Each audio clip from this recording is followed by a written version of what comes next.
So this is the month that we honor Louise Hay, who has done a remarkable job of helping a lot of people understand healing and what really needs to take place for a healing to happen inside of you.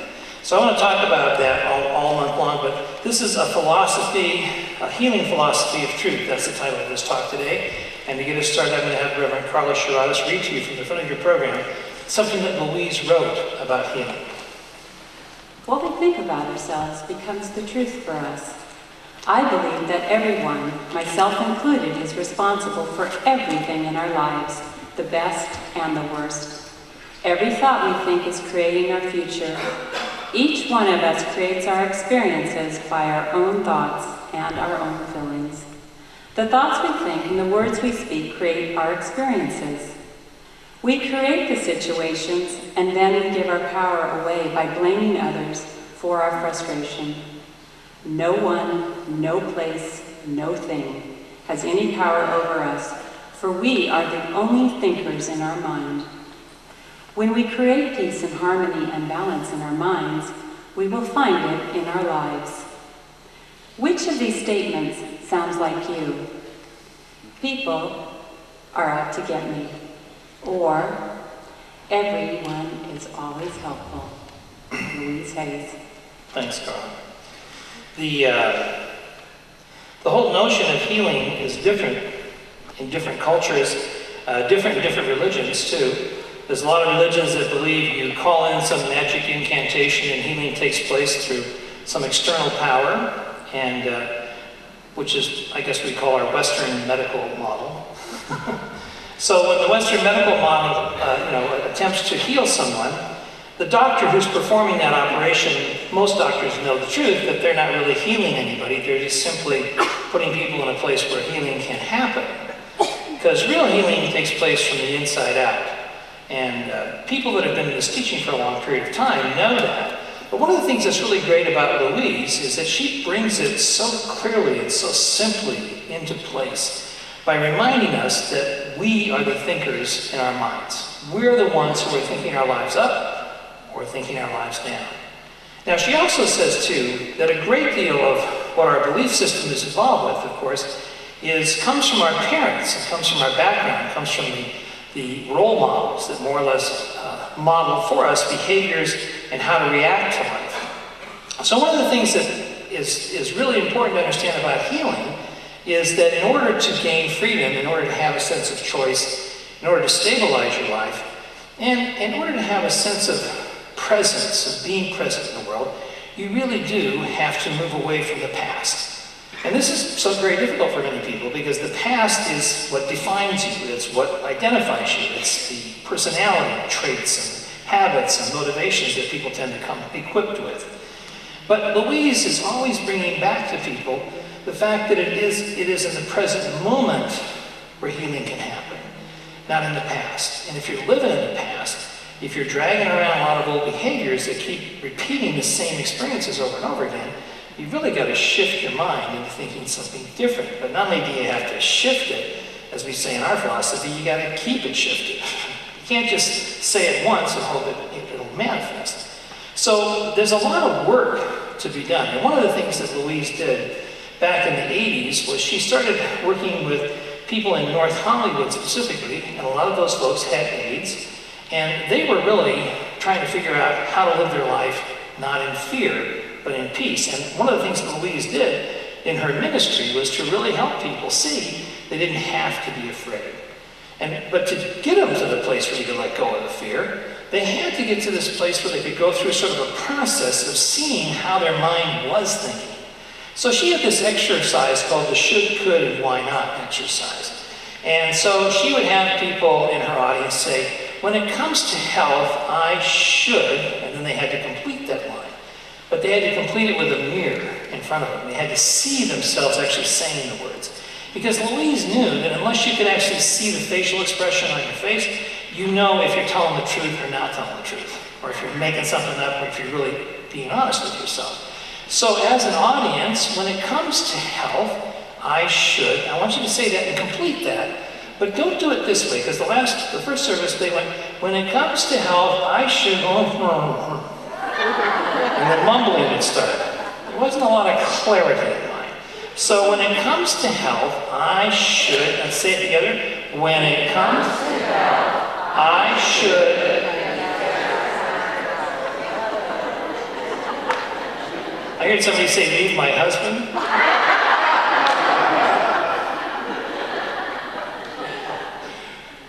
In other words, she's saying you really have to should on yourself enough to find out where you're living. And then she would say, shift the should to a could. So instead of saying, when it comes to health, I should, you say, when it comes to health, I could. Okay, ready? When it comes to health, I could. Oh, now you're mumbling. I saw that, but when it comes to health, I could. Really articulate it and keep it simple. Don't make it too complicated, because if you make it too complicated, you know you won't do it. So let's try it together. When it comes to health, I could. That was better. I heard some real clear thinking coming over from this side, which is good. So you can also use it with prosperity, with career. When it comes to my husband, or when it comes to my wife, when it comes to my partner, I could, I should. And then, of course, what she would have, and people say that with each other. And the other person would say, well, why not? Why not? Haven't you? In other words, why haven't you? What would stop you from doing that? And that's a really important piece of information that a lot of people just never quite get to. What is standing in the way of me actually expressing a good degree of health, a great degree of prosperity? Because if it is true that it's all on the inside of me, I got to change my mind. And nobody, and I repeat again, nobody's going to change your mind for you except you. You ever heard this old saying? A person convinced against their will is of the same opinion still. So even if I could trick you into believing something different than what you actually believe, it's not going to make a difference. Because the truth lives at the core of who you are. And that's why a healing philosophy of truth is about a healing philosophy of being able to tell yourself the truth, and nobody can do that but you. If anybody else tries to tell you the truth about yourself, the first thing that goes up is the resistance. It's impossible to say to somebody what is wrong with them, but you can encourage them to have that conversation with themselves in a real sincere, meaningful way. Now, once you had that conversation, then you have to go to the two most powerful healing words in the English language. I am. Not I could, but I am. So let's try this. When it comes to prosperity, I am. Here we go. When it comes to prosperity, I am. I like that, determined. Heard that one nice and clear. Then I heard a lot of mumbling on this side of the room. I don't know why. This side of the room is a lot of mumbling over here. When it comes to prosperity, I am rich, receptive, clear, totally ready and willing for prosperity to be my experience now. And it is. See, to heal, you have to have a level of conviction that really convinces you that that's the truth.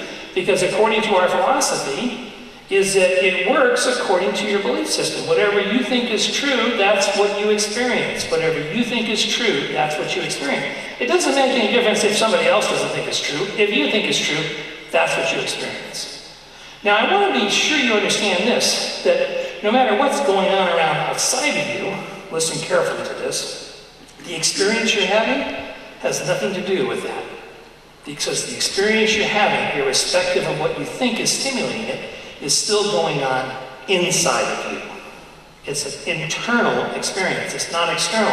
It looks like it could be external because the thing that people are really into the habit of doing is blaming other people for their problems, or blaming institutions for their problems, or blaming religion for their problems, or blaming anything for their problems.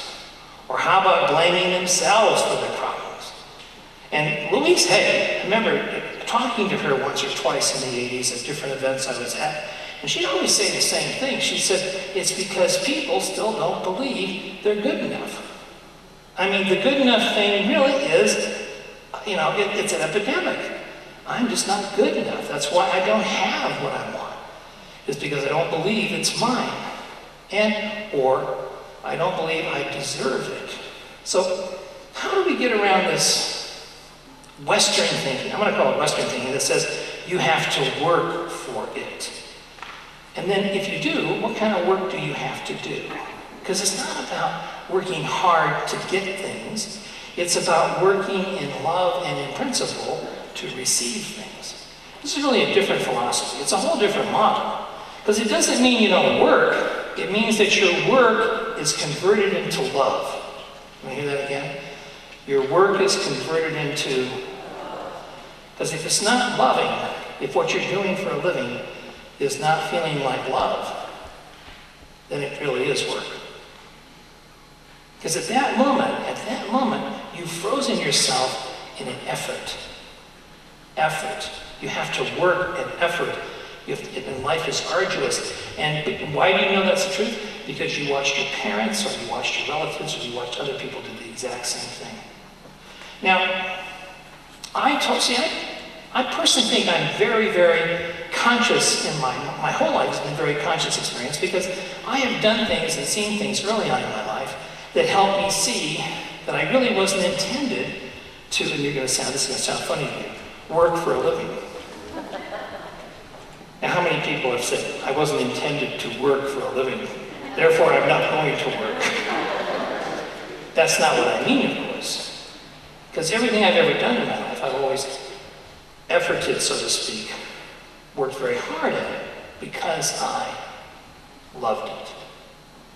And I remember early on when I became a musician, and my mother, God bless her, saw the interest, and so she made sure I got lessons, she made sure that I was nurtured in that, and I thank her every day of my life for that. And then as I gained more and more experience, I became a professional, went to college, majored in music, taught music, public music, and I was fulfilling all of these interesting expectations and desires and loving what I was doing, and I got to a point where I didn't really like it anymore, and I needed to change. And I know many of you in here have gotten to that point. Some of you keep doing what you don't like and you don't change. You know what that results in? Early retirement. It means that you give up on yourself, and you get all kinds of diseases and all kinds of stuff. And when you do what you love, you don't give up on yourself, because you know that you have to make the transformation. Now, Patty, can you bring me up? This is a piece of sculpture that Patty and I bought a number of years ago. I just want to show it to you, because it's something that reminds me every day of the process. This is called the Metamorphosis. And it's the picture, obviously it's the sculpture of a woman coming out of a cocoon, turning into the butterfly. Now, you know the process of metamorphosis. It starts with a caterpillar close to the ground who doesn't know anything but being a caterpillar, until one day an inkling occurs. I could. And it's usually followed by a gasp. I could. Let's try it again. Come on. No, gasp. So let's try a little gasp. Here we go. Try it again. See, I dare you to try that in the corporate world. I could not be here. So we know what happens with metamorphosis. We know that the caterpillar gets a signal from where we know not where it comes, has to crawl into a tree or something and begin to spin a what? A cocoon. A cocoon. Now, is a cocoon a very complex structure? Absolutely.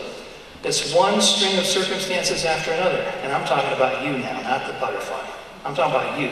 One string of circumstances after another that don't make any sense, except you keep doing it over and over again until you're wrapped up in your circumstances so tight you can't move.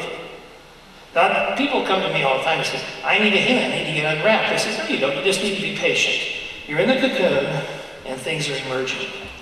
And they said, well, thanks a lot. Can I get out of the cocoon? Can't you just cut it open and let me out? Now, there's an interesting phenomenon with cocoons and butterflies. And Shirley Hunter, who's one of our practitioners here, used to teach elementary school. And so the kids she would, have the butterflies and the cocoons, and the cocoons would break open. The butterflies would be struggling to get out. And Shirley one day had a little kid who said, "Can't we help the butterfly out?" And actually went in and pulled the cocoon apart so the butterfly could get out, and the butterfly immediately died. Because the struggle is every bit as important as any other part of the process. Now, this means that struggle isn't necessarily bad. Imagine if you could actually see your struggles as that which is strengthening you to move into something more beautiful. I'll say it again. Your struggle is that which is strengthening you to move into something more. But if you don't know that, you just see it as a struggle, a god-awful test. Something is being done to you by the gods or goddesses because they're pissed off at you. And you didn't do anything except just beat yourself, and you go to and struggle and fight. And you tell all your friends the world is just filled with injustice. And then one day you think, what are these wings? What's this flying? What do I want to flap for? Why? And pretty soon you start to take flight. Pretty soon you're flying high. And then whack! Right into a car. See, you didn't know that part of the story, did you? Because everybody who doesn't know what they're going through is going to run into something that's going to wipe them out right away. Because you didn't appreciate the process you went through. Now, the butterflies that said that say, don't fly too low because you're going to hit something. Go as high as you can in your expectancy of goodness, and you will begin to feel the motion and the lifting. And it's always amazing if you go up to Monterey, California, that there are butterflies, and I found this hard to believe, but it's true, and even in Newport Beach they do, because no self-respecting butterfly would go to Costa Mesa, but they go to Newport Beach, of course. There's a butterfly nesting place. They come all the way up from Mexico. I have a hard time believing that a butterfly could make it all the way up from Mexico, but they do. Now, if there's anything within you that says you can't do or be something, just look at that butterfly. It makes it all the way up from Mexico. But if it was struggling to get out and it didn't know that the struggle was necessary, if it didn't know the complexity was a part of the process, if it didn't know it had to crawl on the ground a while, if you didn't know any of that, then you'd think you were being punished, and you're not being punished, you're being transformed. So give up all your reasons for being unhappy with your experiences, even if life is terribly complex right now, even if you're involved in the worst struggle you can possibly imagine. Just give up the struggle, because the struggle is a normal part, and that's strengthening the wings so that when you fly up, you can get above the 405 freeway and get out of here. This is so important, and Louise Hay keeps pointing up over and over and over again.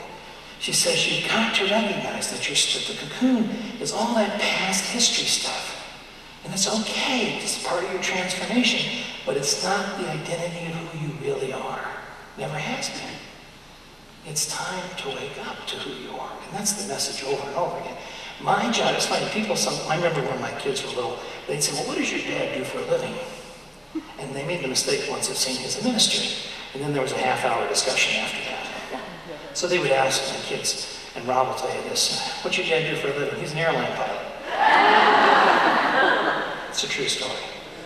I don't even tell people what I do for a living. I said I'm a paid optimist. Because you see, the four things that matter to me is freedom, choice, a sense of well-being that always reassures me that I can trust God, and this optimism that life is turning into something beautiful. And it is. Always. Even this cycle, the economic cycles we're going through, this is the whole damn country crawled into a cocoon and wrapped itself up. And we're coming out of it. We will come out of it. And I've never met a Democratic or a Republican butterfly. Butterflies are butterflies. And who we are is now emerging into something greater all the time. You can trust it. Thank you.